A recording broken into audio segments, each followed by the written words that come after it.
Very rarely we come across a movie that transfers the audience to the era in which the movie is based. Chhawa does that beautifully. You are taken back to the era of Mughal Empire.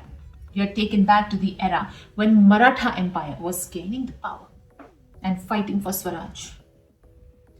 And they do it so beautifully, without any extravagant sets, without any over-the-top special effects, purely based on the acting talent of the star cast. And what performance, man! What performances!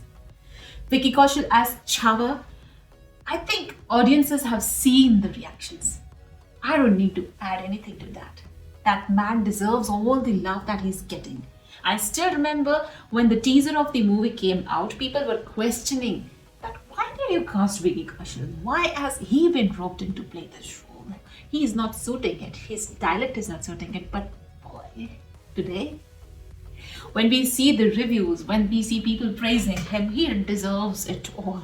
He has put in his blood, sweat, tears, everything, and that is visible on screen. You cannot fool the audience about that.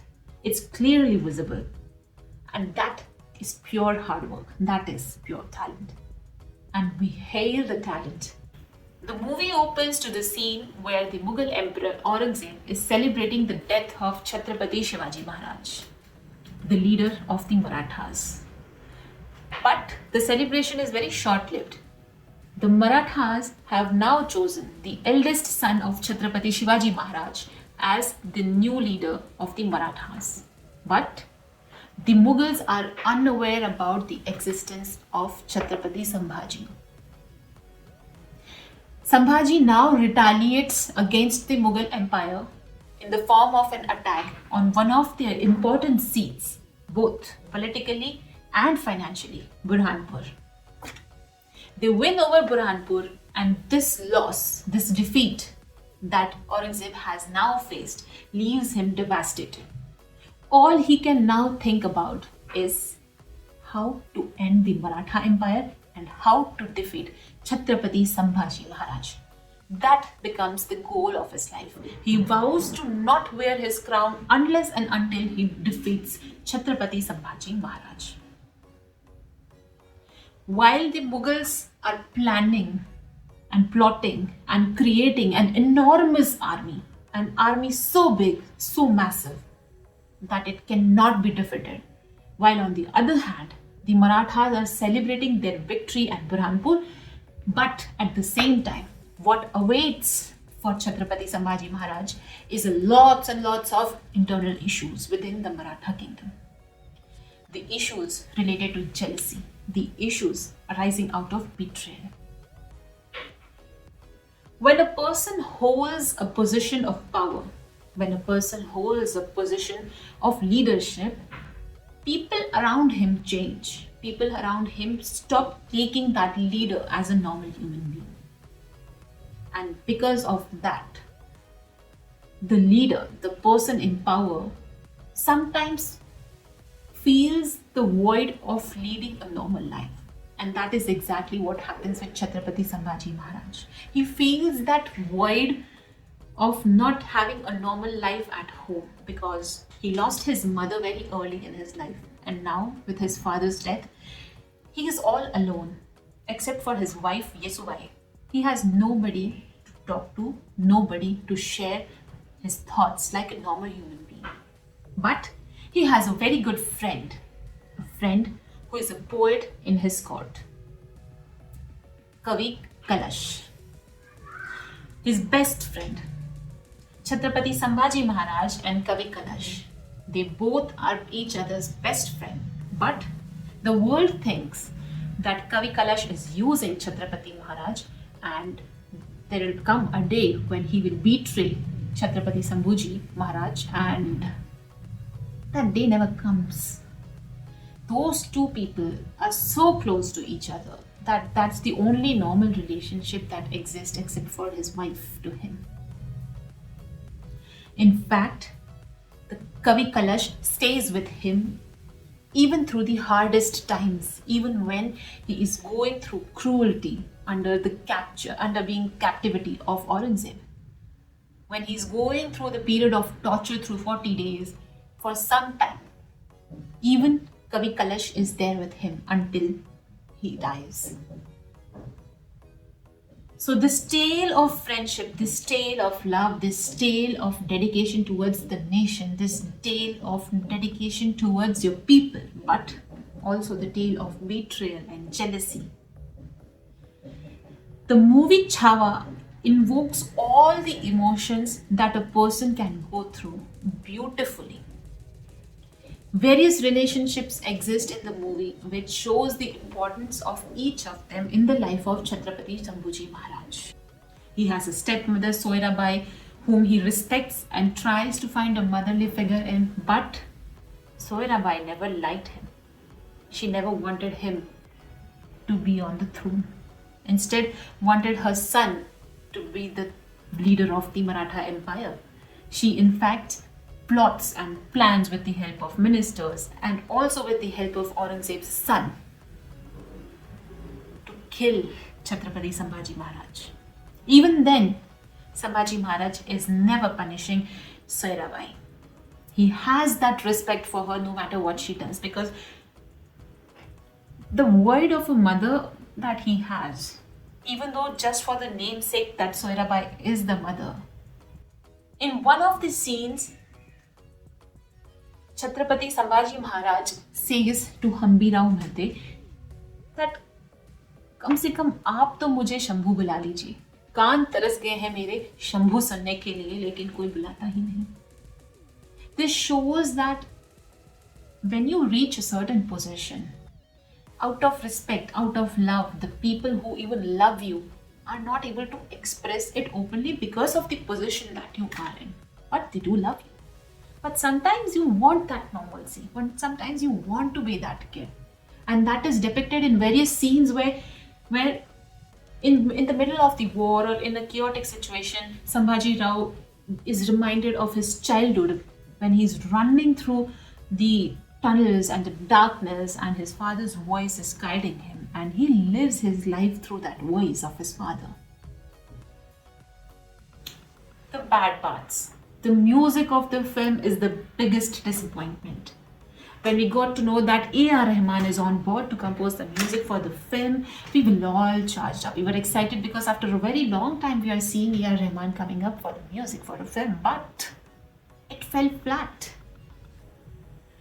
The song Jaane Tu, it comes in when Chhatrapati Sambhaji Maharaj is coming back home after a victory in the war, and you don't come home and celebrate the victory with a love song. You celebrate it with the people of your empire, and there has to be some energetic song which creates an enthusiasm in the people. But then you are given a love song with Chhatrapati Sambhaji Maharaj and Yesubai. But the other song, Ayari Tufan, which A.R. Rahman himself has given the voice to, I felt like he needed somebody else for this song who has a high-pitched voice.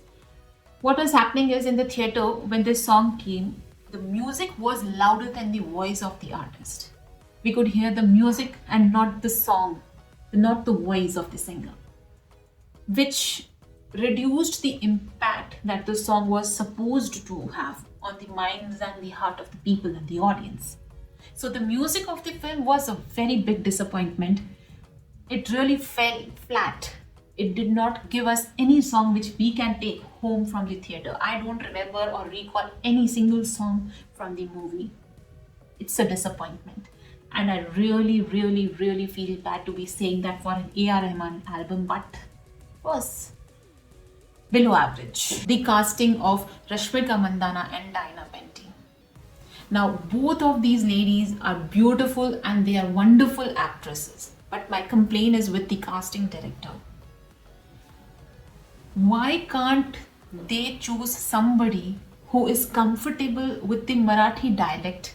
Because you are representing them as the Maratha Empress and the other one as the Mughal Empress. You have to focus on their dialect as well and not just on the face. Rashmika as Yesubai is wonderful. She has beautiful expressions, is a good actress, but the moment she opens her mouth, the moment she delivers a dialogue, you can sense the South Indian accent, the South Indian dialect that she has in her tone. A Maratha empress, she will not have that. So why can't we cast somebody who has the Maharashtrian roots like Shraddha Kapoor or Mrinal Thakur? Why can't we? Why can't we? The same goes for Diana Penty's character, who plays the role of Aurangzeb's daughter. She's beautiful, she's a great actress, but the moment she speaks, she's too urban in her dialect to be good for a historical role. When she barely has a dialogue in the film, okay? She has a very brief role. She has hardly one or two dialogues, but those dialogues also come to your notice when she speaks because they are so urban in her dialect that you cannot just accept the fact that she is a princess of the Mughal Empire. You cannot. You just don't accept that. So that is the fault of the casting director, that sometimes just being a good actor is not important enough. You also have to focus that will they be able to speak in the dialect that is required for the movie. Incomplete sequences. A lot of action sequences in the first half of the film when the Marathas are fighting their war against the Mughal Empire in small groups from various regions. The importance of each region is left in the middle of somewhere, I don't know why. The characters just emerge from anywhere and start fighting. How they got there without coming into notice of the Mughal army? Because it's impossible, right? There was one sequence where there's a big tree and an open ground and the Mughal army is resting there, and from the beneath of the dried leaves of the tree, the whole Maratha army comes out and they are fighting against them and they've won. They're jumping out of the water out of nowhere. How they got there, nobody knows. See, all these incomplete sequences, they have a diminishing effect on the minds of the audience. That why rushed up sequences? The good things about the movie, the positives, the acting performances. Akshay Khanna as Aurangzeb. There are not enough words to describe Akshay Khanna as an actor. Time and again, this man has proved his acting talent, but the industry has always underutilized him. His range as an actor, from comic movies to serious movies, from historic movies to urban man, he has done it all and with perfection. Yet, look at the number of roles he gets. It's sad. But in CHHAVA, he shines. If CHHAVA belongs to Vicky Kaushal, it equally belongs to Akshay Khanna. Even though there is no violence, even though there are no fight sequences in which Aurangzeb is involved, yet he is so cruel, yet it's scary because his eyes, they do all the talking. You can see the cruelty in Akshay Khanna's eyes as Aurangzeb. You can see the helplessness that he feels about why can't the Mughal Empire have a loyal son like Chatrapati Sambhaji Maharaj? Why there are no sons in the Mughal Empire who can die for their country but will not betray them? That feeling of being defeated even after winning, when he cannot make his enemy surrender to him, where the enemy wins even after losing. All those complex emotions, they are so beautifully and so easily portrayed by Akshay Khanna as Aurangzeb that you cannot believe the talent of this man. I really hope that this man gets many more opportunities in future and the industry utilizes his talent. He's a gem and we should really respect him for that. Vicky Kaushal as CHHAVA is a star. You cannot take your eyes off Vicky Kaushal throughout the movie. He has done complete justice to the film. Be it emotional scene, be it angry, sad, in pain.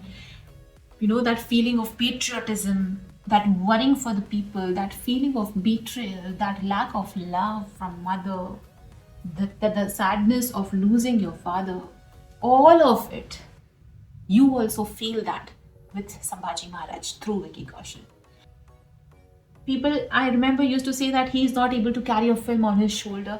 See, first give him a good script and then see what happens. If the script is not good, Vicky Kaushal cannot save it. Vicky Kaushal cannot help it. The script has to be good for him to take the movie forward. Just based on acting, he cannot do that unless the script is good.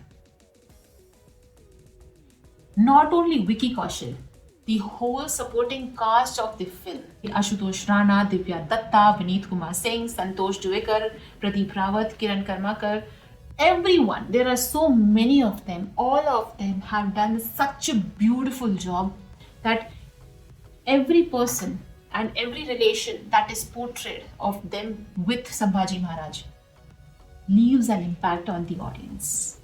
You will take home at least one of their relationships back home. You will connect with at least one of the relations of all that he has shared with so many people. So the casting, except for Rashmika and Diana Penty, the casting was very good. The acting was very good. Another good thing that I felt about the movie was Lakshman Utekar did not try to be somebody else. He stayed who he was. He did not try to copy Sanjay Leela Bhansali, which most of the directors end up doing when they are making a historical or a period drama. When you copy, what you deliver is not what you think. Then you deliver something what happened to Ami Je Tomar in Bhool Bhulaiya 3. That over-the-top graphics, those over-the-top editing, that leads to a cartoonish kind of environment. It's neither historical nor a period drama, but that ends up leaving a cartoonish impact on screen. So I'm glad that Lakshman Utekar did not do any of those things. He did not try to become Sanjay Leela Bhansali. He just wanted to tell a story and he told it in a raw form, just how he could have done in the best way possible. We did not miss those extravagant sets. We did not miss Sanjay Leela Bhansali.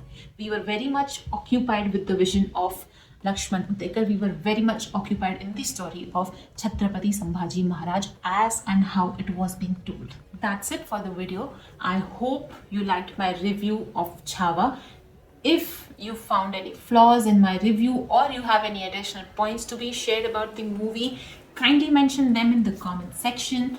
Thank you for watching me. Stay connected to Film Connected. See you soon.